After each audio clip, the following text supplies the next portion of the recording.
Hey geeks, welcome to the Godzilla edition of Geek Culture Unboxing. So today for you, we're going to show you 4 different Godzillas and the difference in texture and sculpt and quality. We're going to start out with the Diamond Select Toys Bank, the Godzilla Bank. You'll be able to see it in the 360. And then the Toynami, it's a higher end polystone statue. These two are your smaller Godzillas compared to the X Plus gigantic Godzillas that we will get to in the second part of this video. So one of the things I wanted to point out is, so fans could easily get this at most comic book stores. This was a $30, $40 bank. Yeah. And it's cool. Correct me if I'm wrong, I believe it's the 1999 Godzilla. I'm not a Godzilla expert. Don't throw tomatoes at the screen. I believe it's the 1999 Godzilla. Same with this one. Godzilla. The difference is, you can see there's a difference in the texture of the sculpt, the depth of the sculpt, and of course this one is made out of a resin, so it's a lot more heavier. It's very heavy. This is the high end. This one ran $450 at retail. This is by Toynami. And the coolest thing about the Toynami version is that you get that explosive lava. Awesome. Yeah, and the lava flowing on his base. So there's a lot of cool things about this. What's your guys' feedback on these two little Godzillas here? Well, I mean, first of all, for this one being a bank, basically, it's pretty nice. It's got good details on it. But this is exquisite. I was really impressed by this thing because the texture on it, the face, and all the little details in the face, the teeth. I know I'm going to mention it again, but the glossiness on the eyes and the mouth, it's got like that perma-wet look to it, so it's pretty realistic. I wasn't going to let you forget those glassy eyes. I was like, I know. This one, when they came out, when we did it, what, like a year and a half ago? Well, I don't know if it just came out that year, but that's when we acquired it, I think a year and a half ago. Yeah, I mean, I always said the base was great. It just needed to be more red at certain areas, so this way you could really see the effect of the liquid hot magma. Glowing. Yeah. Or if it lit up. Yeah, that was the other thing. Because Diego, I don't remember. Someone's going to watch the whole video. If it was kind of like a clearish maybe with the red, I think that would have been pretty badass. But, yeah, no, both of them are semi-similar, but, you can see the difference, though. The face on this one is a bit more feline. It's a bit more cat-like. He's kind of got that, that look to him. Yeah, I really like it, though. I think it's neat. And that's what drew me to it when I saw it. Is that, I had picked this one up, but we saw this one at Think Geek, and I was just like, I gotta have it. I gotta have it. And Diego picked one up for his son. His son is a Godzilla fan. Rachel, are you? I mean, you definitely see the more detail in this one. My only thing is, from my angle looking at this one, he looks cross-eyed. I mean, okay, it's not as bad, but the right eye looks like it's going all the way in. When you look on it straight on, the left eye's a little more forward, so it doesn't look as bad, but from the side, he looks cross-eyed. You don't know if and you just on this one, on this one, you can see the detail in the eyes, and it doesn't look off. But on that one, it's just the angle I'm looking at it from. Well, that one's more like mass-produced, so, I'm sure there was a dude that was doing it, he's like, oh, shit, that one. That's all right, it's a piggy bank. Yeah. No big deal. Do you remember the number on the bottom of this, Diego? I want to say it's probably a 400 edition. We'd have to look. I didn't pay attention when we went down. They didn't make that many, though. And this one's probably in the thousands, probably up to 3,000, maybe more. 100 million? Yeah, no, I don't know about that. But, they made quite a few of them. Yeah. And, I wish that, and DST is actually getting better at that. Diamond Select Toys, because they're doing their Marvel Gallery and their Marvel Premiere statues, and we've reviewed those, and we've seen the difference in the quality improving. So I'm hoping that they will pay more attention to some of their other lines, even the banks. And, that's something I was thinking about all day, is I miss the old days when I first started collecting, where producers just produced cool stuff because it was just cool. They weren't trying to serve a market. They was like, hey, nobody's done this, let's put this out there. Where this one feels like, we need to put this Godzilla out here, and Toynami's like, you know what, we're going to give all the detail, make sure that the scales look right, and the tail. And the only thing they left out for $450 is, this wasn't clear resin and lit up, and of course the fins. And we'll talk about that when we get to the X Plus. Or atomic. Atomic blue, but light up. Yeah. And so more companies are actually doing the light up feature now. Hopefully they'll see this video and understand that a statue can now serve as a multi-purpose. Not only is it a high-end collectible sitting on yourself, it can actually be a nightlight. A lot of us have kids. You know, so your kids will love, oh, Godzilla statue, it lights up. Booyah. No more having to buy those dinky little night lights at Target. You light up Godzilla. The base lights up, atomic flame lights up. You want an extra button with the roar? That'd be pretty cool. Yeah. So then here we have the X Plus Gigantic Series Rick Boy exclusive Godzilla figures. These are in approximately 18-inch scale. Didn't bust out the measuring tape, but I believe he's about 20 inches, and he is measuring in almost at 18. And so the first thing you notice when you look at this, I'm not sure if you can see it on camera, but trust us when we tell you, the texture on this. And ever since I picked them up, I was thinking about how I was going to describe it on camera. And the best description I found was actually on the X Plus site. So let me read to you what I find. In regards to X Plus high quality, more care is taken to hide their joints. Textures are deep, tactile delights. One of the more refined features of X Plus vinyls are the individual sculpted teeth, where smaller vinyls simply have two ridges in their mouths with teeth painted on. X Plus sculpts each tooth individually. And again, hopefully you can see that from the pictures, but the biggest thing is that texture of the actual figure itself. When I saw these two at an exhibit, at the event that I was at, it's the texture that grabbed me, aside from the face on the 2001 Godzilla. And I mean, that hooked me. I walked by the booth, I saw it, and I was like, wow, that is a really awesome. And Jess and I have been going back and forth about it before we were on camera, talking about the reptilian nature of the way that looks. Yeah, I'm super in love with it. The pose, I am. The pose is really cool because you can tell that this one is classic Godzilla, and like there's a guy in a suit on the inside of it based on the posture, but this one's very reptilian. Hyper realistic is the word that I used because of all the texture. Like he looks like he's got little spines, you know, on his face that are sticking out and flared out. The teeth have a gradient on them, so they look like they're aged and kind of dirty. You know, he's got a little you know. Little dirt on his teeth. It's great. Same with the claws. They're like all carved up, and there's also a gradient of paint on there. So like the paint job on this is amazing. I love everything about it. Yeah. Whereas this is the one that almost all of us grew up with. Where the man in the rubber suit, you know, because it does look like it has the folds. Yeah. And I'll just swing it just a little that way. Right here on the arms, especially on the sides, you can tell where it does appear that there's a dude in there. You know, I mean, it's got that look, it's got that feel. It's going to take you back to a kid when you were sitting there in front of the TV on your floor model TV, eating a bowl of cereal, you know, and watching Godzilla just like go at it against, you know, all of the great ones though. But I mean, yeah, this one, I love this one. It's awesome. This one, yes, it's great with the way that they did it because it's the updated, you know, it's really nice. It's more modern, you know, not like the newest one that just came out, but it's it's tough to say, the Matthew Broderick version. Oh no, God, that'll never be in my collection, ever. Rachel, what are your thoughts on these two? I mean, it's the same thing. You know, you can't help but love this one because you get that classic feel. It's the man in the suit, and even the face. You know, it's a costume. You know, where this one, just the realism of it is amazing. Yeah. You just get that little bit more detail. You get to where it looks like it's an actual lizard. Yeah, that's what Diego said. Yeah. Reptilian. A feature that I love on both of these is the semi-transparent tips and the spines. This one has a lot more like realistic texture than this one does. This one's got a lot of stippling, you know, kind of crevices on it, but this one's got a sort of veiny look to it. And it's a little more glossy than that one is. Yeah. But even on the amount of the ridges, it's about the same. Mm-hmm. But the outer ones have the blue, and then it goes, you know, more translucent. Where this one, it's like, well, they could only afford to do this back in the day, so we'll just keep it like that. And the thing I wish this one had, I mean, it's a great figure depicting the 1962 Godzilla, but having both of them here, the color, the paint on the claws, makes me wish that this one had those finer details. The white claws on the hands and the feet, just a little more detail. I understand if it's more accurate this way to the screen, but yeah. I like my collectibles to be premium, like the best version that you can come out with.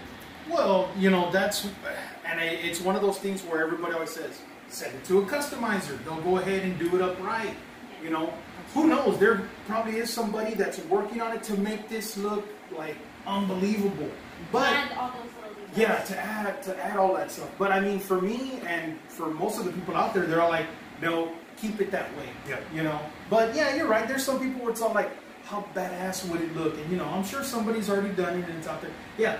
And I was telling Rachel too, the mic probably picked it up, but you know, these got a little movement. You know, it's not like stiff or anything. So if you gotta package these up and put them away somewhere, and you gotta move them out, you know, it won't be that bad. But I think the detail on the original is awesome. I think we agreed 2001 version. Yeah, it's beautiful, beautiful. The only other thing that I wish they did for the price point that I picked these up at is I wish that the scales lit up. Yeah. That's the one thing. And we've yet to come across a Godzilla figure that does. I mean, if there's one out there, I'm not that big of a Godzilla fan that I know. I know there are some guys that may know, but I haven't seen one. We have a little Godzilla that roars and he has an atomic flame. But the fins don't light up. But the right? fins don't light up. It's just Yeah. Well, I actually have to say, because Jesse mentioned it, the Netflix Godzilla. You never know when they make that toy line from Netflix. I mean, maybe Netflix is waiting for the other parts to come out, and then they'll do something. But who knows? That's when you might get your light up, more detail, the light ups and all of that. Well, you know, the other thing is, the first thing is getting it to light up. That's the first thing. The second thing is to get it to light up in sequence like it does in the movie. Yeah. Yeah. That even is on the Netflix they do that. To be fair, like I know a ton of other people that are also, you know, makers like I am that could make that happen. But you would really have to have a hollowed out Godzilla. Or you have to a battery build it pack somewhere in there. But I know that there are customizers that could make that happen. It would just be really tricky. That one right there, they can do that. It's just them putting it either on one of the legs or at the bottom of the base where it's real non-discrete, because they can do that with the way that it is and the way that he is. See, but that, you know, that's cool. But then you have those added what I'm looking for. You know, you have a button or a switch that I want the switch to be one of the things. You hit that. Oh, like the humidifier. Like the You humidifier. ask for such complex things. No, it's crazy because the way that he's saying it, you could sneak it in on one of the scales. We gotta show you the humidifier. Yeah, the humidifier is pretty dope. Yeah. Even though we couldn't read Japanese, Jay was like, "Oh, it's this," and we're like, "Oh, someone bitch, that worked." So if you're unable to tell, most of us here aren't familiar with X Plus. I went to an event, I saw these, the detail was so awesome, I had to pick them up. Came home, looked into X Plus a little bit more, found out these guys were from the Gigantic series, found out what the difference between a regular X Plus is and a Rick Boy X Plus is. Now I'm kind of hooked on the line. I talked to the guy that I got these from and I said, hey, I definitely want the 2000 Giant series, and of course I'm looking for King Ghidorah. I'm sure a lot of you geeks are looking for that as well. But when I'm looking for X Plus, speaking to X Plus, exactly, I'm looking for those added features. For the price point that you guys are putting in, I'm looking for that light up feature. I'm looking for maybe some sound. But the most important thing to me that we're going to discuss in a minute is scale.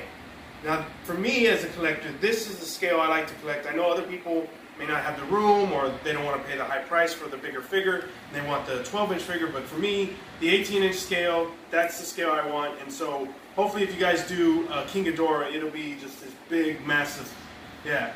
And I expect it to be a high price, you know, around $1,000 or so. Any more than that, and I'm going to be looking at you like, what are y'all smoking? But yeah, right now we're going to sit down and talk a little bit about collectibles and scale, because it doesn't just apply to Godzilla. It actually applies to a lot of different brands across the collection hobby, you know, the hobby of collecting. So we just got done looking at the X Plus Gigantic Series 2001 and 1962 Godzilla. So I wanted to talk a little bit amongst ourselves. What do you guys think about scale and the different lines? Not just the Godzilla lines by X Plus, but like the Transformer lines, any Transformer lines that's out there, the Marvel lines, the DC lines. There's so many different lines from different producers that aren't in scale. And for me as a collector, I feel like that's one of the things that throws off collections, because you have a little figure here, and then you'll have a bigger figure, but it's not exactly to scale. And so now that we have the X Plus Godzilla, I'm like, you know what? Let's talk about that scale, because for me, I want to collect the Giant series. And so, I'm not saying I want every Godzilla, every incarnation of Godzilla they made. I'm sure there will be a collector out there that will. But every Godzilla figure that comes out, I would like it based off one scale for the gigantic series. So, you know, for X Plus to say, all right, we're going to use the 1962 scale, and then we'll make every other one in scale to that. So whether he's bigger or taller, but in that scale, so that it fits. Or posing or something like that. Yeah. Well, I mean, it depends though, because I mean, once you get a certain size going, you're gonna have to have that room, and you're gonna have to have a dedicated area. And but that's the collector's work, you know. Yeah. That's well. I mean, if you're gonna want everything, you're gonna have to make sure that you got room for it. A lot more people go a certain route on certain collectibles because how they come in the box, because you can have it in the box and you can have it there on the wall. Everybody already knows that one of the easiest things to do is Funko, because it's a square box. It's just right there, the figures, you can even take them out, and it's only a little certain area. You can build that quite easy. With this, you can't put it in a curio cabinet because of the tail. You can't go everywhere because of the tail. It's got to be specifically done. It's either going to be a tabletop centerpiece, or it's going to be specifically in an area where you have to probably custom make something. Build custom shelves, too. Especially if you're going to do the whole line or most of the line. You need somewhere to... If you're going to do the line, you want to have them next to each other and be like, here's this one, this one, this one, this one. And you need somewhere to display that. Yeah.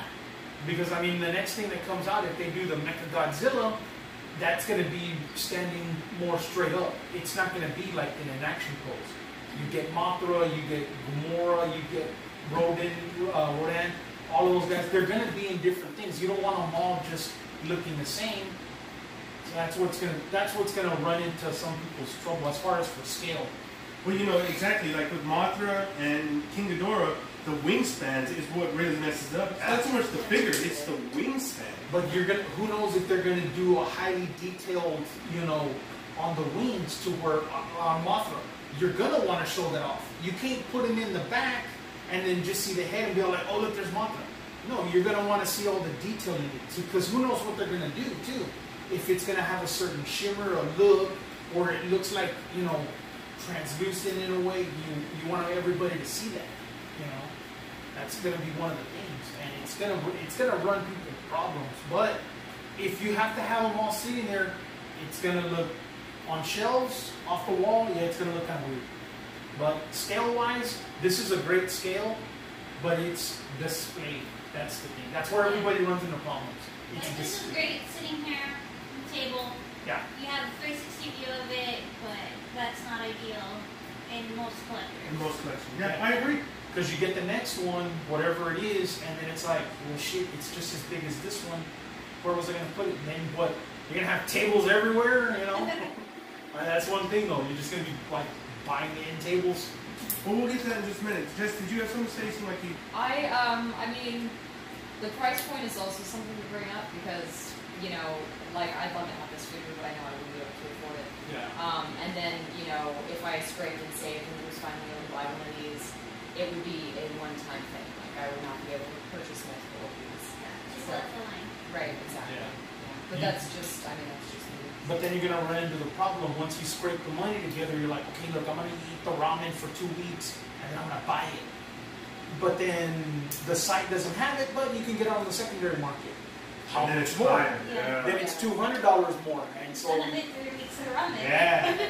4 weeks, you know, depending on where you go. But yeah, price point's a good one though too. Yeah. Well, you know, let's talk about the displays, like you were saying, to build custom shelves and custom display. That's actually something that's going on in the culture right now, is that as more people come in, more people aren't prepared for everything that they want to collect. There's so much to collect.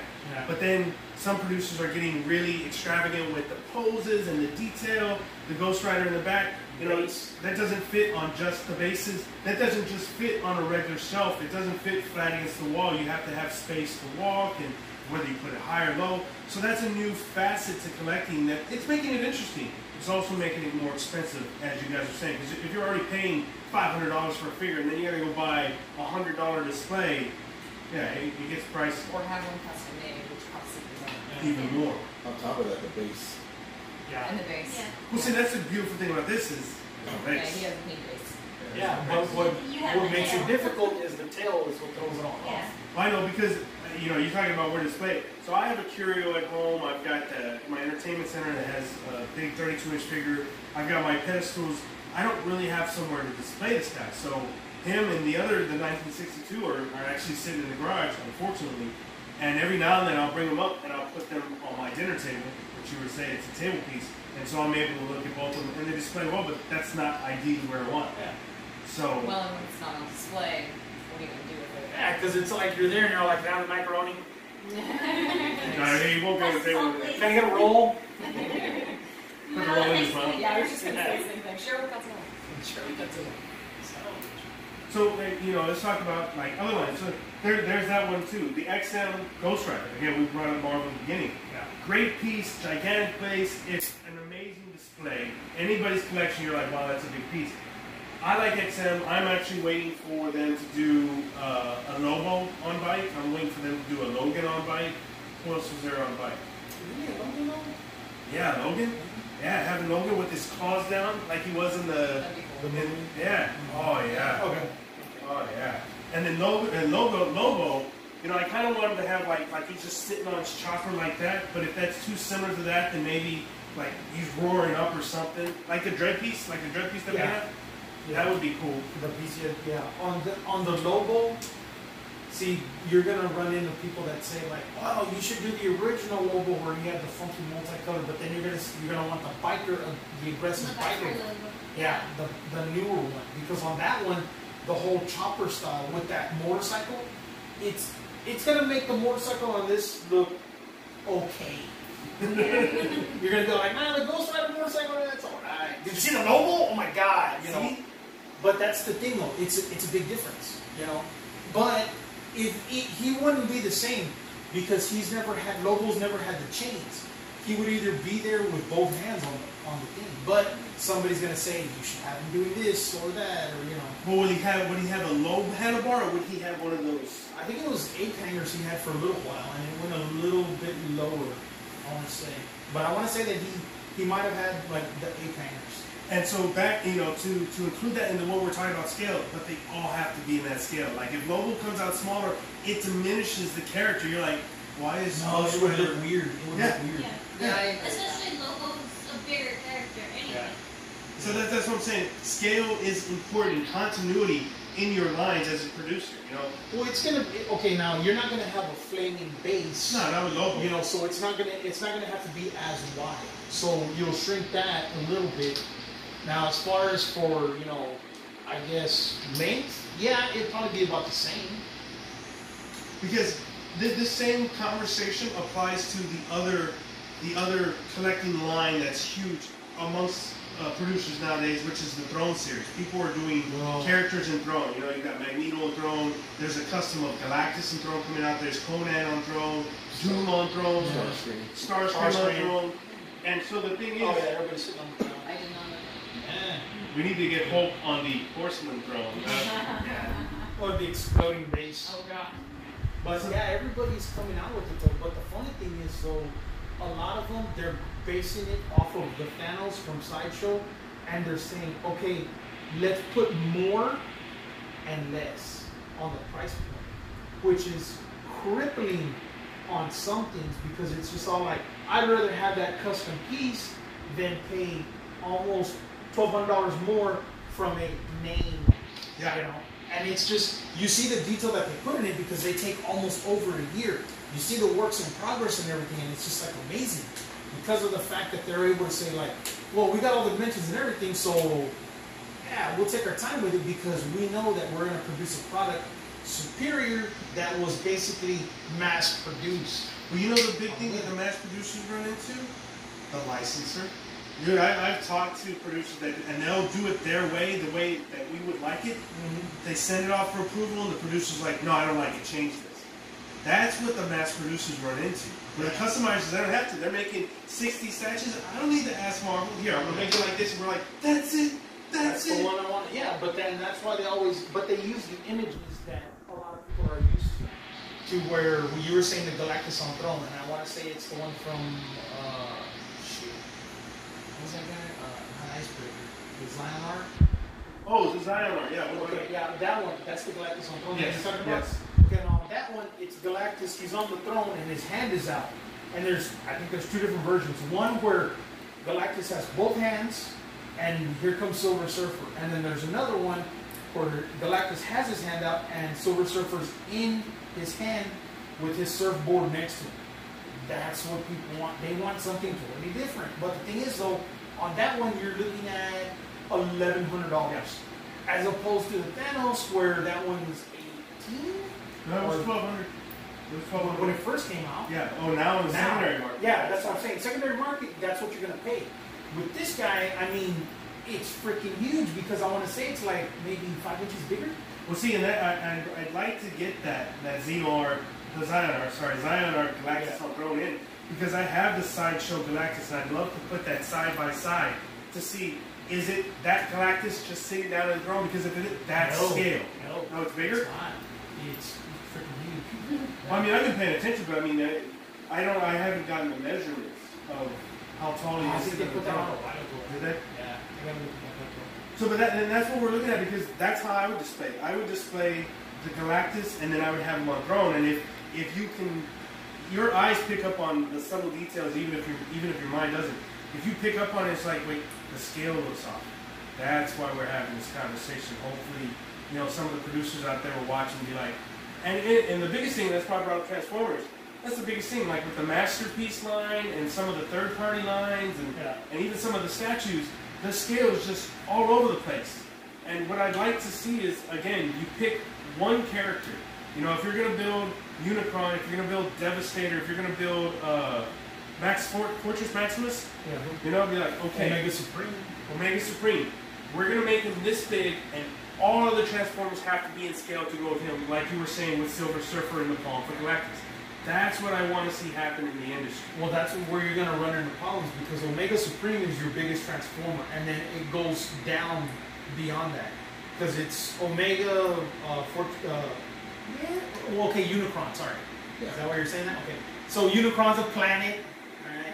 And then, I'm talking about feasible figures, Because Omega Supreme, there wasn't a G1 Unicron? No.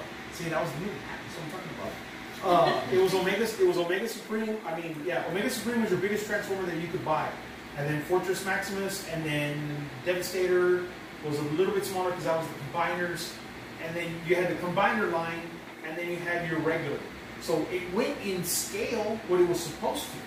But then when the movie came out, that's what introduced Unicron. So I'm just talking about like the toy line from the TV show. You have to have it in that where if a company makes Omega Supreme, it's got to be this big. It has to be bigger than this Optimus, than XM. It's gonna be bigger than Imaginarium. Yeah, it has to. And then you just lower that scale. But nobody's doing that because everybody wants to see the Imaginarium G1 that size because they can put all the little details. See, and that's what we're going to learn as we go on, because as we keep getting Imaginarium pieces in, the next piece we're waiting for is the big Devastator. I don't know how big it's going to be. I've seen it. It's like supposed to be 24, 26 inches. And that's what I'm saying. If they made it to where it was like a proportionate scale, in a sense, he'd be like 6 feet tall. And that would be like big as shit. And that would be like $10,000 piece. Yeah, that's like the issue you're going to have with scaling. It's like you said, you have to start with the largest one and then go down. And it would have to be a single series. It's like, okay, well, this is the 9 series, this is the 10 series, and each series is going to be based on a different scale. But then once you get to the smaller figures, like since we're talking Transformers, is you start with the huge pieces, but more people, especially since the Michael Bay movies, they know Optimus Prime. Those are the recognizable ones. Those are the ones they want.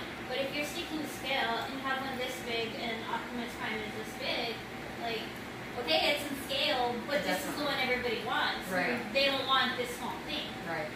And that's the issue. Yeah. Another issue. But there's other producers. I don't remember who's doing it. We put it.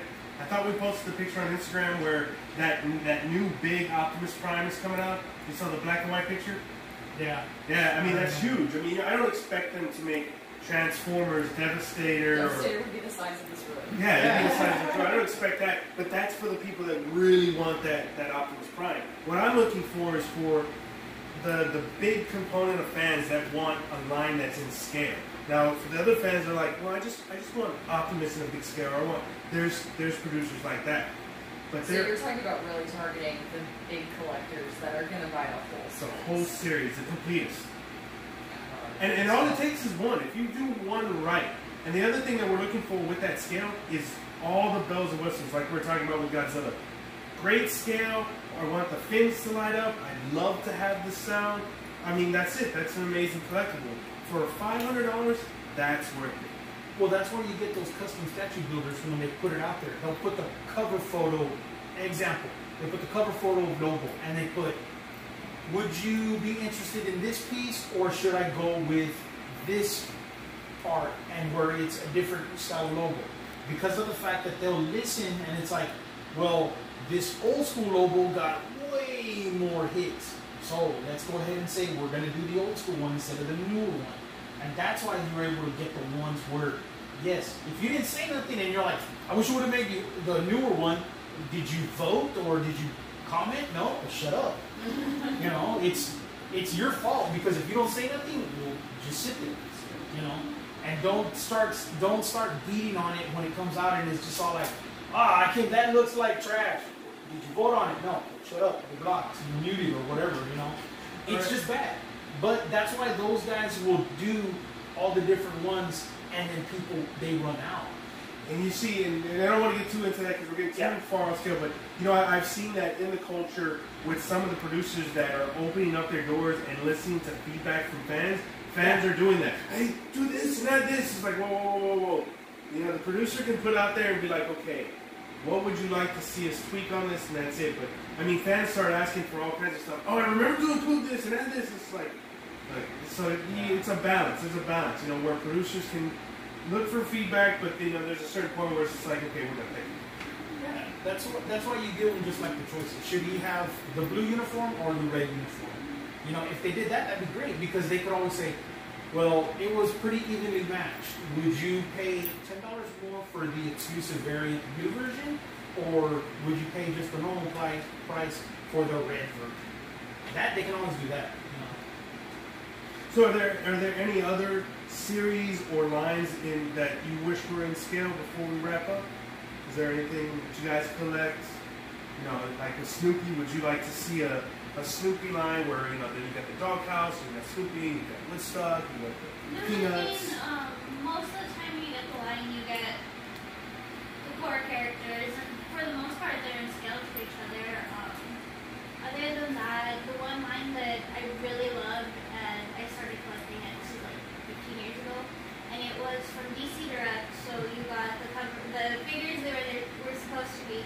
It was the women of the DCU busts. They're like maybe 4 or 5 inch busts, so they're tiny. But each series they did based off of a different artist. So the first line was Adam Hughes, and then the second line was Rachel and Terry Dodson. So you got 4 or 5 different female figures, just the bust, different poses, that artist's interpretation. And I like those, one, because they were small, and two, if you bought them when they came out, they were at a reasonable price. They were maybe $50 max. But some of the bigger ones, like the very first one that came out was Wonder Woman, and I tried to find it 3 or 4 years after it came out. The lowest I could find it for was $300, but it was the very first one in the line. And for me, at that point, it was worth it, but it was a small, like they were tiny figures, and I ended up with 15, 20 of them, and they didn't take up that much space. Yeah. Like, they were maybe across that many. But they were all in the same scale. Yeah. Yeah. It was like the Bowen bus. Yeah. Or Bowen figures. Yeah, those two. Because the other ones where they did it, like Rachel was saying, was the Batman, black and white. Yeah. Yeah. Black Man, the new character. Yeah. He's out there, look for him. That one, those are all the same size. And I mean, the only thing that they changed up a little was, I think, the base every so often. One time, one of them had 1 foot on the base and 1 foot I off the think it base. was by the series, because they did the same thing with that, is they did it by artists.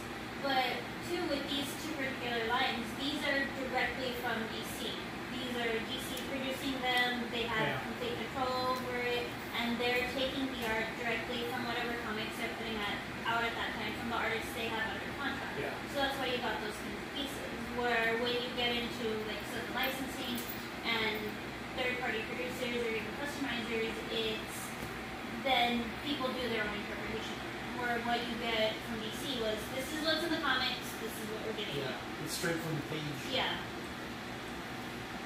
And any of the lines you collected McFarlane? I collected McFarlane. I collected. Well, I wish that he would start doing dragons again. I collected the BioShock figures. Those were. I have a huge collection of those, and they're all to scale with each other. And then the Predator series was the other big one, and they're all to scale. Were he to do Dragon series, right, McFarlane? If he did it in the 12-inch or the 18-inch scale, the Dragon, at a reasonable price point, would that be a line that you collect? Yeah. And if I could afford it, yeah, totally. And then, of course, the thing with that is if he did Dragons in 12-inch or an 18-inch scale, again, it goes back to the conversation. We want them all in scale, because I have almost all of the McFarlane Dragon lines, and there was the King Draco, was that the name of the King Dragon? Maybe. But he wasn't much bigger than the... Okay, Yeah, I think so, yeah, about the 8. Yeah, that one's about... I think it's 12 inches. I don't know, I never opened the box. Oh, okay. We got it in the Mine box. are all on the shelf, so. But the standard ones, the smaller ones, are 8-inch figures. I think they're pretty small. So that was the deluxe. That one came in the box. Yeah, and there were like, I want to say like 5, because one was the... Oh, 5 series? No, I think that, well, yeah, there were a handful of series, but I think there was one special, collector, big one per series. And one was, there was the King Dragon, there was the Beowulf Dragon, the golden one. I've got the other one, which is like this really cool, like it looks like it's leaping and it's got a horse jumping and it's breathing fire at the guy with the shield. That's McFarlane. Yeah. And that was a great thing about it, is that the figures, and then you had the little humans, and it was the scale. It was awesome. Yeah. And McFarlane was good with that. McFarlane was good with scale at that 6 to 8 inch level. He was good with the detail, and then the bases and stuff like that. Yeah, and they were all really, really detailed and well painted. And I guess that's why a lot of people come back to McFarlane, because of those highlights. And that's what I see in the culture that I'd like to see come back. Is people are out there just producing, and they're forgetting about the detail that we see in the X Plus piece. They're forgetting about the scale and the bulk and the bases and stuff. It's like, whoa, slow down. You can make those pieces, but make sure to put everything else in there. Well, yeah, with McFarlane, you can't say that much because, again, like Rachel was saying with the DC line, that was from print to product. He was all doing it. Well, yeah, it didn't look like kind of funky because when the Spawn figure came out, it was from the pages. Everything else, it was from the pages. Well, and with the dragons and the Maniacs? No, the ones that were like Cancer, Sagittarius. Oh, that was a short line. Those Zodiac. were awesome. Yeah, those were his own designs, those were his custom designs. And then he did a Christmas series as well, with like really cool zombie reindeer and stuff. And those were really awesome. And they were all the 8-inch, I think. They were all the same size. And then Clive Barker did those. Tortured Souls. Yes. Oh no, those are one of my favorites. I love that. But yeah, that was like just straight detail from his. But I think that's different. But hopefully people will see this, and maybe it'll be a discussion that they have within their own offices and say, you know what, we need to bring it back, because that's essentially what I'm looking at. Bring it back. The detail of the X Plus is really what started this conversation. The scale and the detail were like, man, I'm missing that in some of these other collectibles. So hopefully some of the producers will come back and be like, let's focus on what was important when we started, and we can go from there. And I think collectibles can be great again. So, for this edition of Geek Culture Unboxing, we'll see you geeks next time.